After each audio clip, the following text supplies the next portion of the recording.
So, what if the secret to preparing our kids for a future full of AI and automation wasn't some brand new technology, but an idea that's actually over 100 years old?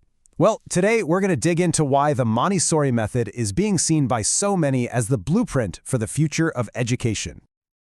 Let's just start with a really big question. When you look at our schools, a lot of them are still run like old factories. So, are they actually preparing kids for that industrial past? Or are they building the skills they're going to need to thrive in a super complex, creative future? That gap right there is the real challenge we need to talk about. Think about it. The industrial age was all about memorization and compliance. Those skills were perfect for a factory floor. But the AI age, it demands the exact opposite. We're talking adaptability, creative problem solving, and emotional intelligence. Basically, it's asking for all the skills that make us uniquely human. So, if we're going to build these future-ready skills, we have to start by rethinking the classroom itself, the whole environment where learning happens.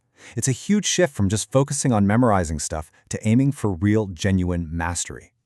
For decades, the model has been pretty much the same, right? Rote learning, standardized tests. Everybody learns the same thing, at the same pace, in the exact same way. It's a system that was really designed for efficiency, not for celebrating and growing individual talent. Okay, so if that's the old way of doing things, what does the new way need to focus on? Let's get really specific about the skills that are going to define success for the next generation. The skills that'll matter in the future aren't really about what you know, but more about what you can do with what you know. The ability to come up with a totally new idea, to solve a tricky puzzle with your team, or to really connect with someone with empathy, these are the skills that are going to define success. And they are so much more valuable than just a bunch of memorized facts. And this is where Montessori comes in.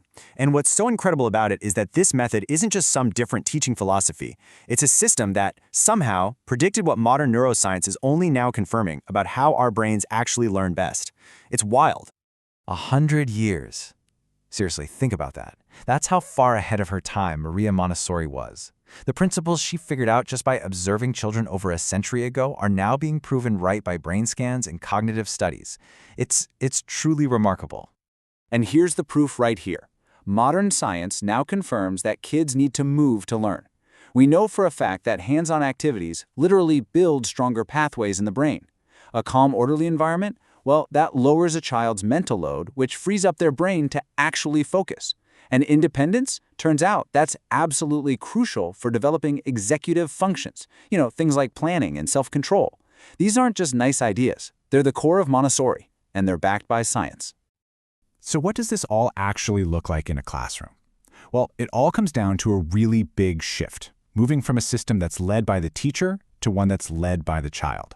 It's all about learning by doing. And the difference is it's night and day.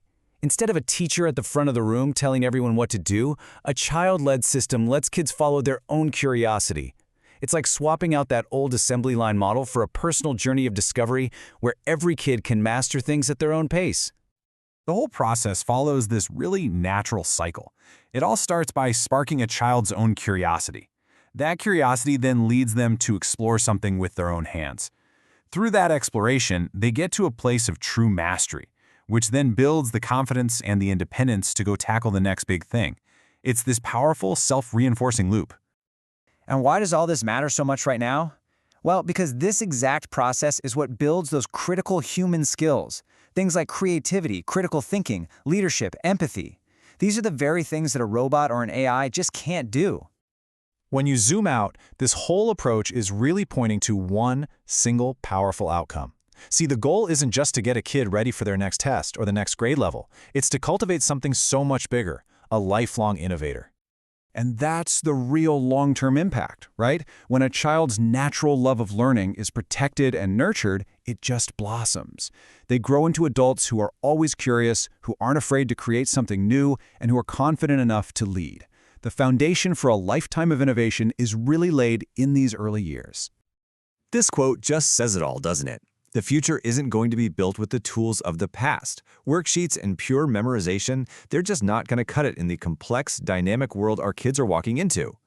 So instead, the new foundation has to be built on these core human skills. It's all about fostering independence, sparking creativity, and really deepening our own humanity. That is what's truly going to prepare our children for whatever comes next.